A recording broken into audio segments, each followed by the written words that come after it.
Scott, can you just start by telling us how the Pro-Am went today and a little bit about the golf course? No, the golf course is fantastic. Warwick is always a great place to play golf. The greens are absolutely perfect. It's unfortunate the course is a little soft. It's hard for me. The ball doesn't roll very far, but I think it's going to play long for most folks. There's still a few guys that can really bang it, but so I don't see the scores being super duper low like they can get here unless it dries out and the ball gets rolling and guys get a little bit more scoring clubs in their hands.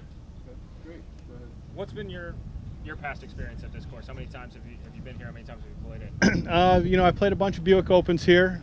For me, this is my only PGA Tour cut that I made, so I guess it has a special spot in my heart. But I love Michigan grass. I love playing out of the rough and a premium on being in the fairway rather than just being able to bomb it somewhere and then be able to gouge it out on the green. So the rough is penal. So if you can keep it in the fairway, I think you get a leg up. Realistically, what are your expectations for this week? I'd like to shoot 15 under and see where that goes, but I look at this as just a real treat that Ally was nice enough to give me a spot to play, and I'm going to try to take advantage of it. Just have fun and enjoy it all the way around. What kind of score do you think it'll take by Sunday to contend? I think it's really weather dependent. The wind, all that stuff's not going to bother it. I would say that it's mid double digits. I think to win probably.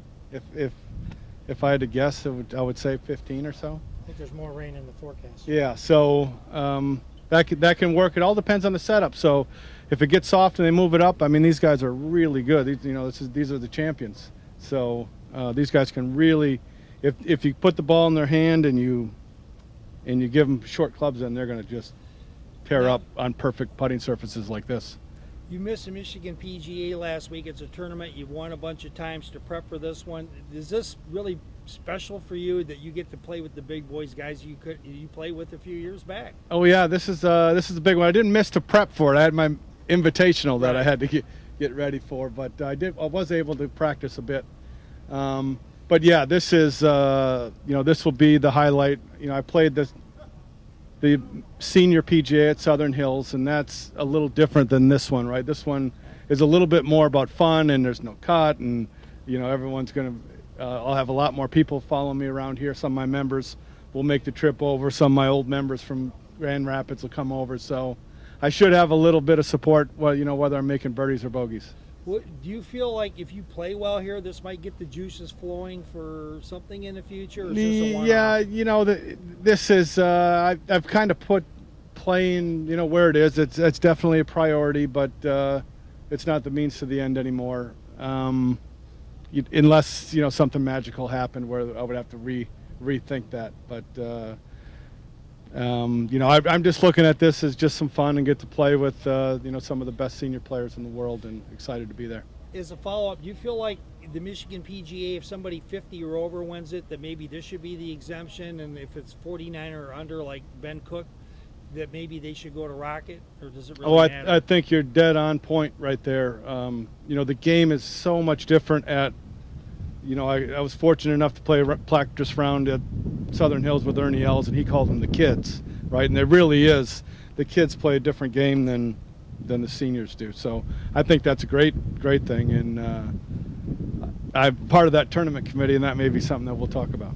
Well, in my eyes, I'm just saying I'm so glad that you're here. I was wondering why you weren't here a few years ago, but hey, better late than never. Right. And so thank you. I'm glad to see you here, Scott. Yeah, thanks. Talk about loving Michigan grass. What are some other things you just love about either this course or just playing in Michigan? Well, just playing in Michigan. This is, there's no time difference. The POA greens are what I grew up on and what I play on at my club every day. So you're not dealing with, a crazy bent grass or some Bermuda rough, or it's Michigan grass. As my caddy said, it's Michigan wind, it's Michigan grass, it's Michigan air. So. Hopefully we'll take advantage of it. Which club are you the pro at? Traverse City Golf and Country Club. How long have you been a tour pro there? I've been there since 2015, so this is my 6th year. You anticipating like a fan club coming out at all to follow you around the course? How many people should we expect? Well, I don't think we're going to be talking Tiger Woods type of crowds. If I got 10 or 12 people, I think that would be a pretty good draw for me. But what's the sponsorship exemption process like? How long have you known that you were going to be in this field and be able to play? They met, and I think they made their final decisions about a month ago. And Doug Brody, we have a UP connection there. His wife is from the Upper Peninsula, and I know Jen and I know Doug well. And right when he came out of the meeting, he gave me a call, and I looked at my phone and I was like, wow, Doug Brody's calling. And I was in the middle of junior golf, so I didn't answer it. And then I thought I just put a note on my desk. I'll call him back in the morning. He called me on the way home, so to let me know. So super excited ever since. I've been looking forward to it, and looking forward to the next couple days. Which players have you gotten to know really well who play on the Champions Tour right now? Players that I know, I don't know if I know any of them super well. Tom Gillis, I've played a lot with Tom, a great guy. Just other than that, it's mostly just acquaintances. As I'm 52, a lot of the guys that I played with are still not up here yet. Cliff Kresge, Wes Short are some of the guys that I know.